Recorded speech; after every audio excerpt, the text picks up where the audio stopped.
Hello, everyone, and welcome back to Basics.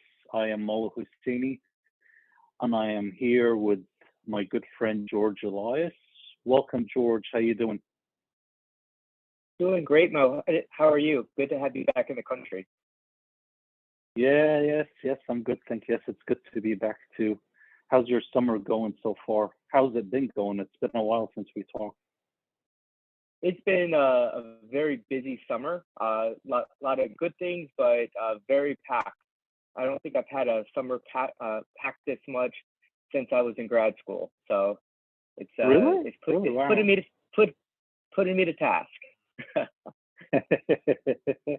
Well, I'm glad you're back, man, and I'm glad we're catching up on our new podcast today. I'm really excited about it. What do you say, George? Shall we continue? I think the last one we did was about interviewing, the interviewing do's and don'ts. Where do you think we should take it from here? So, I think we should skip the job negotiation process, right? Because it's exciting to get a job offer.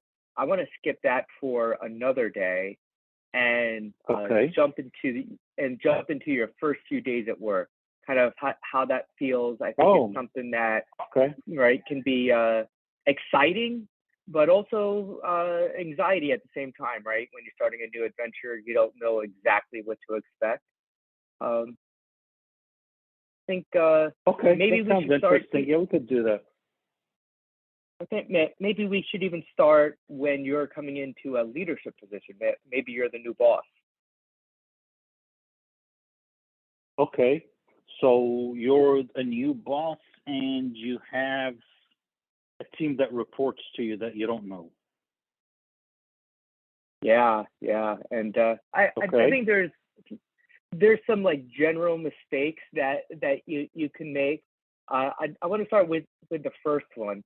Okay. Have you ever George, had someone hold try to on. go ahead?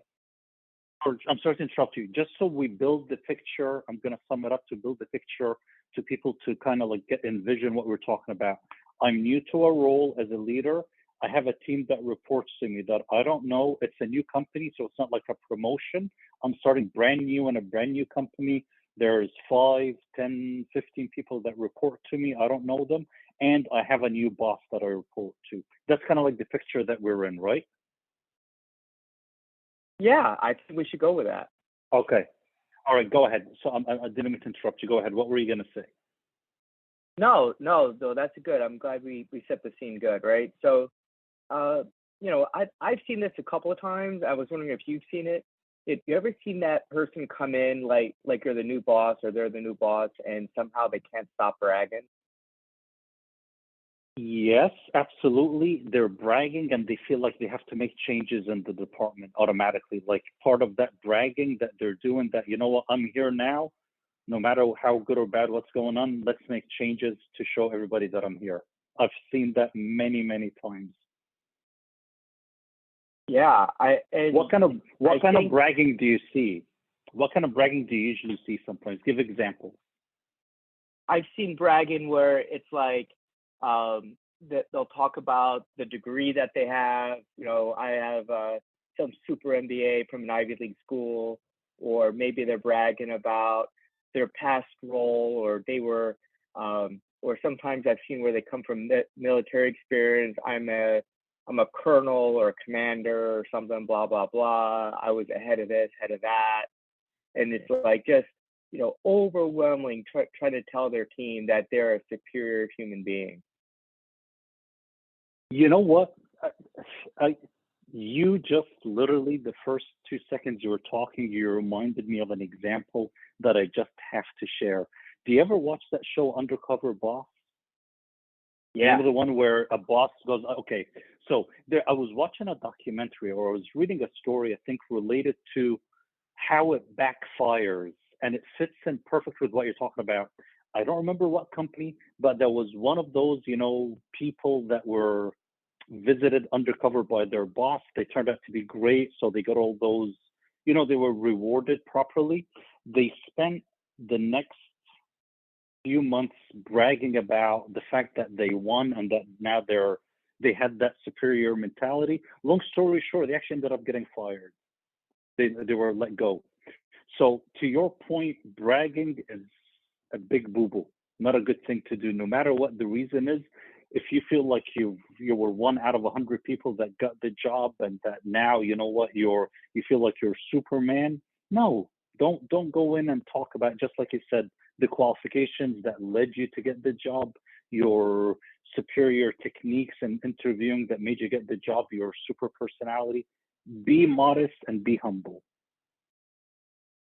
Yeah, and you know, Mo, I think there's a psychology behind bragging, right? I think when someone's bragging, they're actually trying to take control over other people's perception of them, right?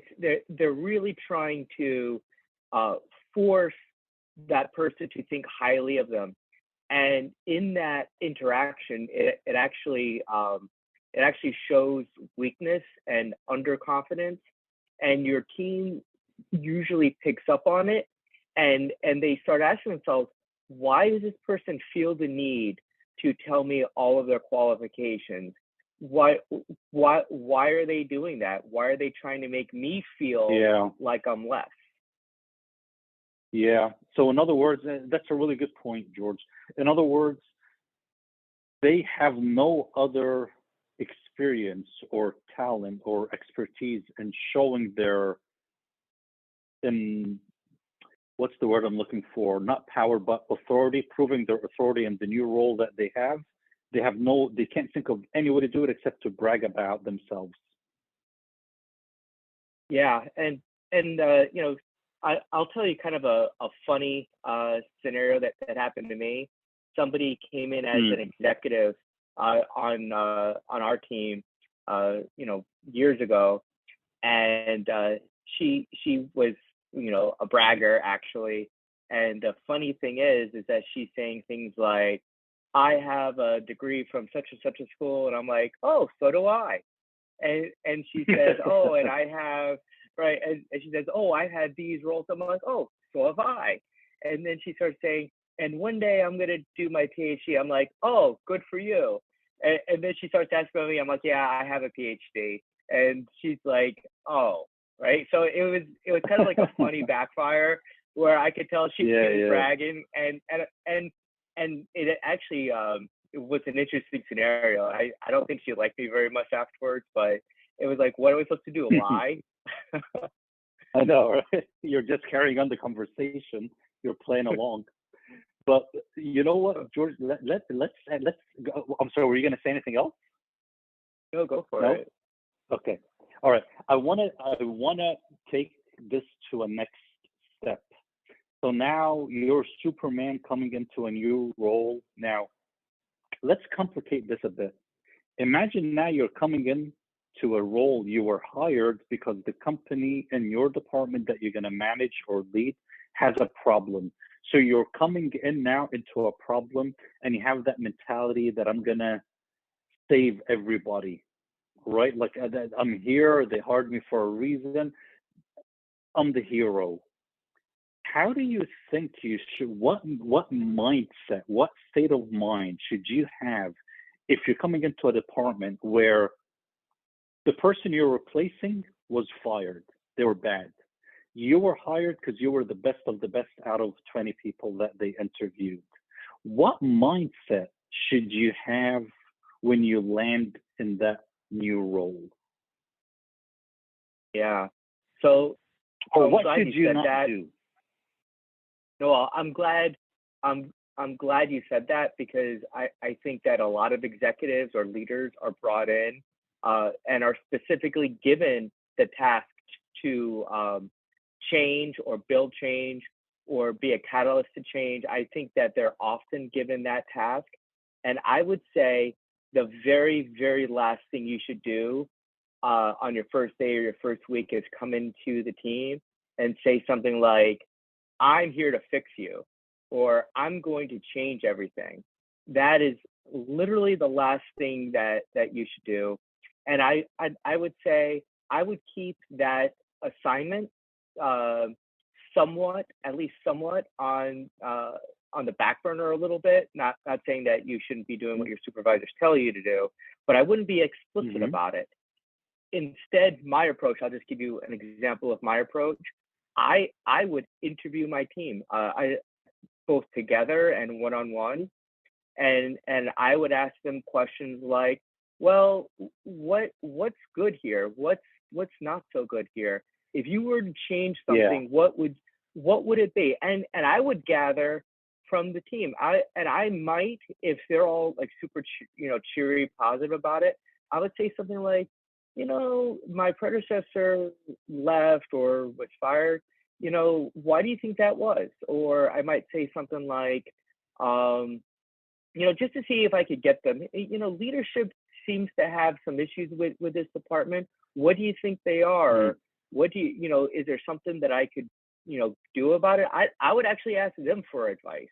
I would say 9 times out of 10, the people that are already in the department realize that there's some issue, and 1 or 2 of them at least are going to have some good suggestions on where to start.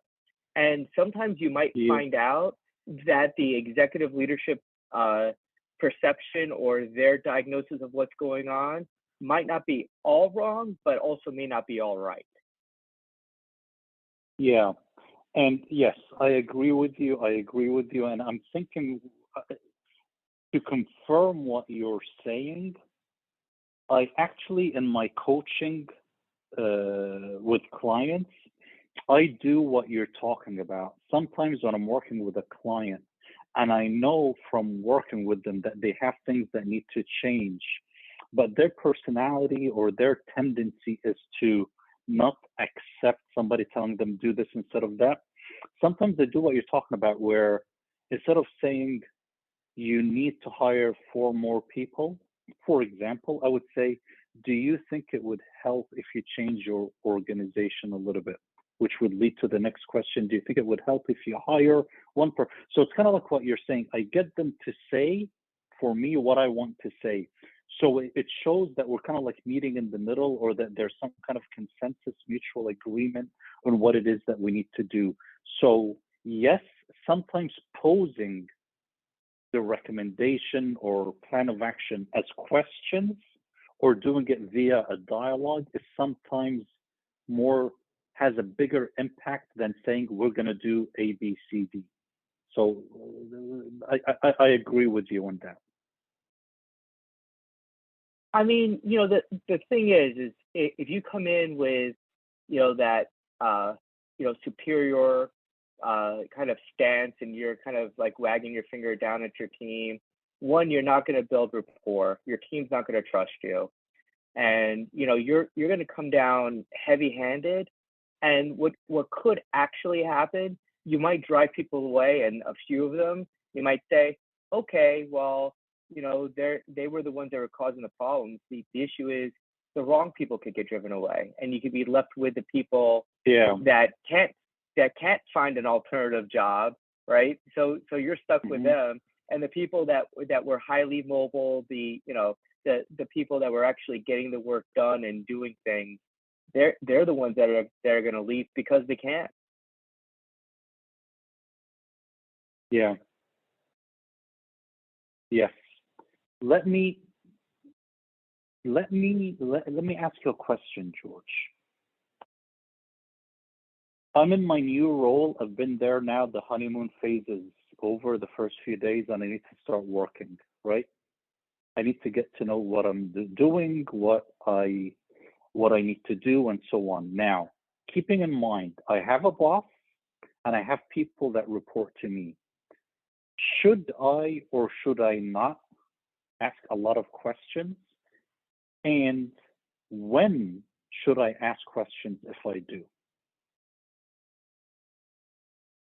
Yeah, I think that there's like you're insinuating, there's a balance to asking questions, right? Because one, you don't want to look or be perceived that you're slowing things down and just stopping the conversation by asking a bazillion questions.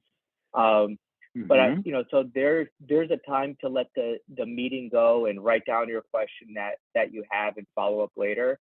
But I think it's fair to say that when you're starting a new position, if you really don't understand something, you don't get it, you should ask, right? I know in my career, in my job, we use a lot of acronyms, like a ton of acronyms. Everything's an acronym. Yeah. And Mm-hmm. when someone's new in role, when we're talking in a meeting and the acronyms are rolling off our tongues, and everybody in the meeting knows except for the new leader, I think it's very fair for that new leader to say, what does that stand for? What does that mean? What's that report with those three letters that you're saying? And people understand that we have a certain lingo at work, and not everybody gets it. And we'll slow down and say, okay, this acronym, that acronym, and we're fine with that because we know how would they know what certain things mean if they weren't there. I agree with you. And there's one, I don't want to say exception, but there's one thing I want the listeners to keep in mind, my humble opinion. The way I see it, one of the main reasons a boss would hire somebody to work for him or her is because they want them, obviously, to help him. Now, when I hire somebody, one of the first things that I'm looking forward to is that person will take some of the headache off of me, is going to help me out, right? So going back to what you said a few minutes ago, I think there's an art, there's a very, very, one should be careful when they approach this questioning part, especially with their boss. I think you should time when to go to the boss. You should not, for example, in your first day or two, be knocking on his or her door every 5 minutes, asking questions. You should think about, especially not more with your team, but with your boss. You should not be, I don't want to use the word harassing, but you should not be very comfortable knocking on the door every time a question comes up. For example, if I have a boss and I have no idea about 90% of what I should be doing, for example, the thing with acronyms that you're talking about, rather than every time an acronym comes up, I go and ask, I might maybe write them down, send out an email, asking somebody, just tell me what they mean, right? So this way, I avoided having that discussion with my boss. If there are several questions that come up at once, or maybe I would save a bunch of questions to go one time during the day instead of going 2, 3, or 4 times in the day. My point is, try to be diplomatic and careful when you need to ask your boss questions. Don't do it where you're going in every 2 minutes. Don't do it where you're asking repetitive questions, things that he or she answered. Be careful with your boss, because keep in mind, again, the main reason that boss hired you is to take away from the things that he or she is doing and to alleviate some of the stress and headache off of them. Make sense? What do you think? Yeah, I think that if you have legitimate questions, I think you can be clever about where you get your answers from, and it doesn't necessarily need to be from your boss. Especially if you're in executive scenarios, oftentimes your supervisor might literally just be too busy to answer every one of your questions, right? So I would say you could actually ask your team, right? So, like for instance, if you legitimately don't understand some process or something going on, ask somebody on your team that used to do it or does it, say, hey, could you walk me through it? Or, if you want to see, like, you have a manufacturing or some floor or something that you do, hey, get your team to show you. That's, I think that's a powerful way. And it's a way of showing the team that they have knowledge that you don't have, which actually shows that you care and you're interested in what they're doing. So another thing, another approach that I've seen work in some larger workplaces is if you can find a peer of yours to show you the ropes, right? Because there'll often be, processes or things that you have to do as an employee, and getting a peer to kind of show you the ropes is another method, right? It doesn't necessarily have to be your supervisor all the time. Which actually brings up a good point. Maybe what we should think about is, and I know a lot of companies do it, if I am going to hire somebody, that proactively I put a peer or somebody that this new hired person can shadow and follow for a week, a month, to get to know the job, right? Part of the training process. Or under a bigger umbrella, maybe brings up the point that the training, onboarding process orientation is very important, so that it helps that, you know what, maybe instead of I want to hire this person to start working October 1st, it might be a good idea if I bring him in mid-September and have him go through an orientation for 2 weeks to kind of put him through a process that will eliminate a lot of the questions that he might face when he hits the floor running October 1st. Right? It kind of shows that this world of orientation and training does matter.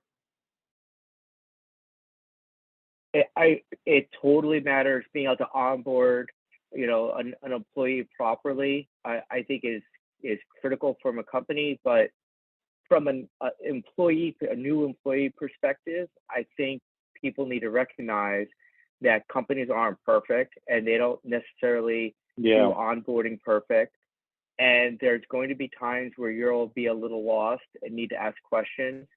And I think, unfortunately, sometimes for you to be successful at work, you need to create that onboarding process for yourself. And some of that is asking the right questions, building the right network, trying to be creative, and find those resources and those people that are willing to help you.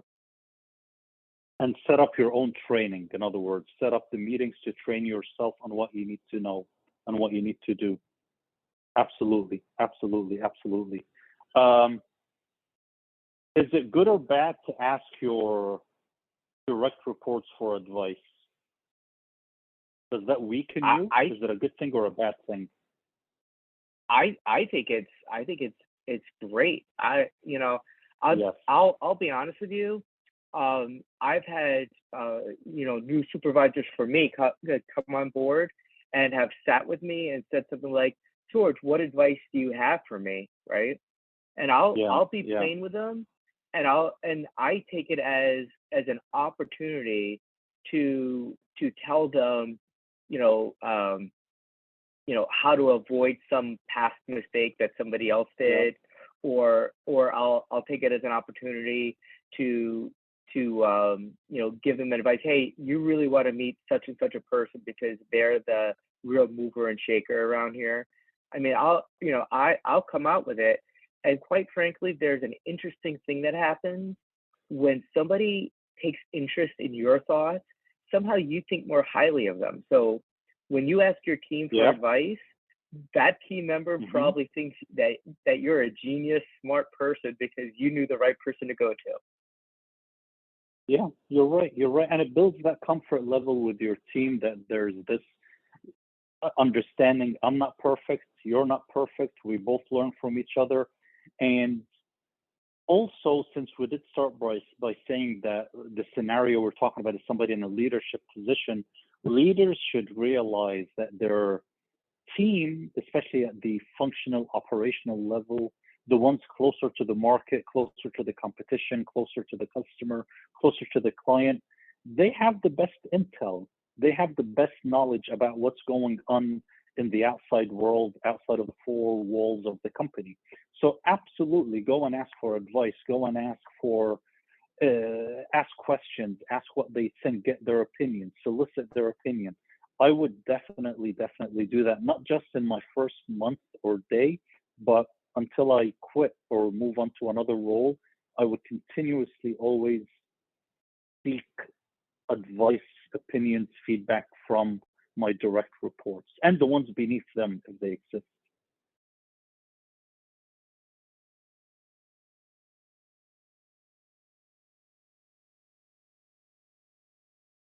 Yeah, Mo, I think it's not that long of a conversation, but why don't we transition a little bit to, if you're coming in as an maybe early in career or fresh out of school, or you're coming in as kind of an individual contributor, not the boss.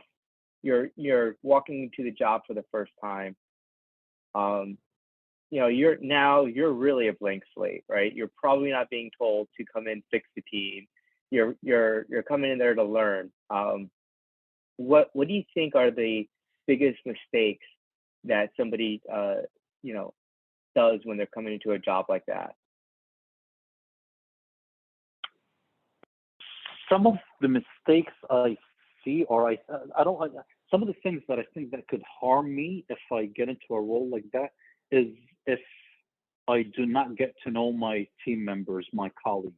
If I stay to myself, I come across as somebody that is a loner, that does not want to know anyone. I think that could harm me, especially after everything that we just said.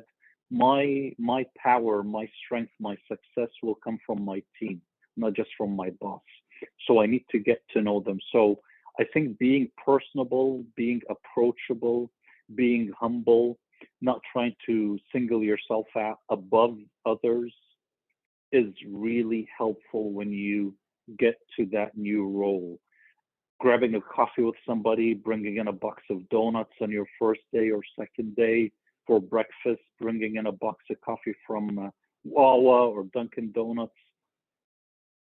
Doing those little things that people like that would make them welcome you and approach you. It's not always work. I mean, let's be realistic.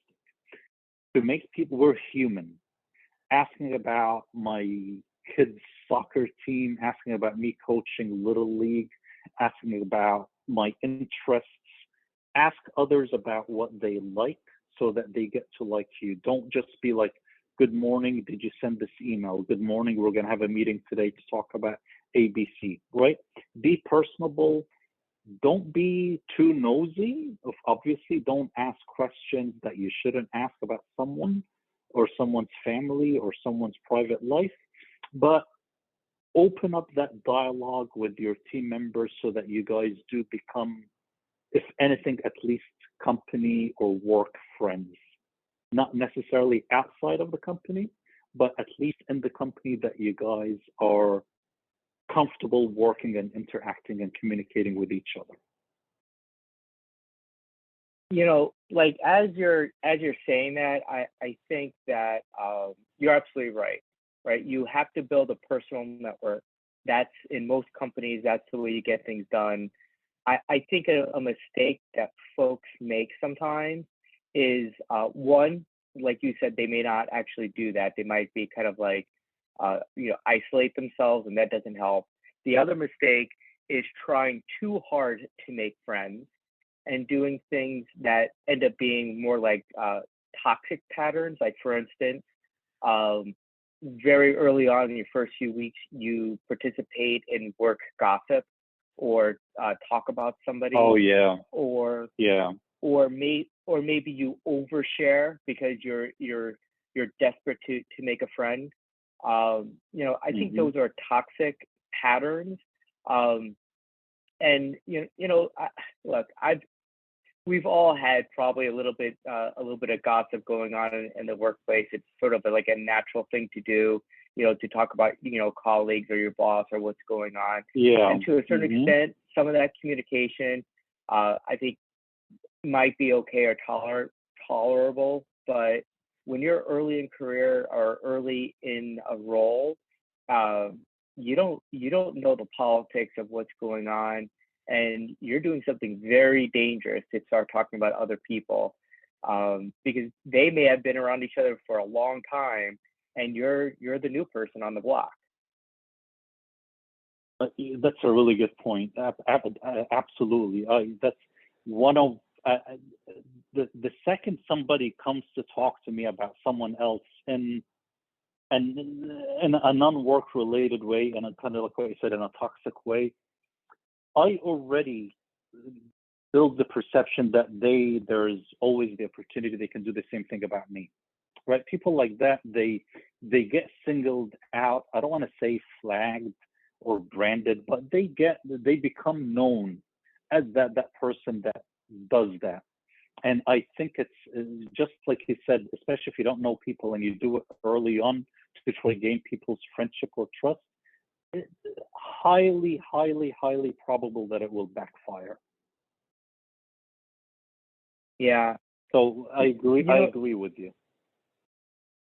You know, the other mistake that I think some folks make when they start a new position is they decide that they're only going to do what they were hired for.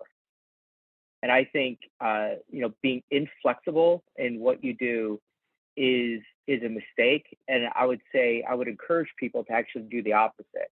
If there's things around the office that you see aren't being done and they should be done, I mean, you can ask permission to do it, or maybe in certain cases just do it, right? Like, sometimes those little things make a huge difference, and you get recognized as a doer, right? So I'll just give you an example of something. One of the things I noticed early on in my career is that there's jobs for people to like literally approve paperwork or approve things, and it's not necessarily anybody's job to go walk that piece of paper from desk to desk and actually push things along, right? But if you become that proactive person and you say, you know what, it's not my job, but I'll walk it from desk A to desk B, just so this process happens, I think people recognize that you're somebody that's interested in getting things done. Absolutely, and it fits in with what we said at the beginning. Your boss hired you to help him or her and alleviate some of the burden off of them. So the more you do of what you just talked about, the better you're going to be viewed in a positive way with your boss, with your team. Balancing it, absolutely, right? Yes, if you're going to volunteer, especially if it's something that you're going to volunteer without telling anybody, the more you become experienced in your job, the more you can do it. But to some extent, absolutely, I think it's the right thing to do. Show the positive energy, show the willingness to help, always offer to help, show that sincerity in your offering. It will never, never harm you. It builds a good positive perception around you. So Mo, we're running short on time, but I want to make one more point before we wrap it up here. Okay. Go ahead. And I want to bring this up because I think that when you're new in career and you're fresh out of school, you have a lot of fresh ideas. You're early in career and inspired, and you might see the company doing things that are the old stodgy way, and you might have some really bright ideas and be enthusiastic about it.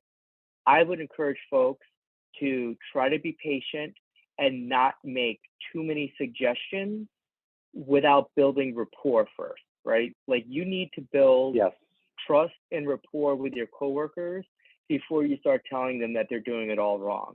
And you might think you're doing the right thing by showing how smart you are, but they're actually going to start distrusting you because they're going to think, oh, this person's a know-it-all, and they don't know anything because they haven't been around here like us.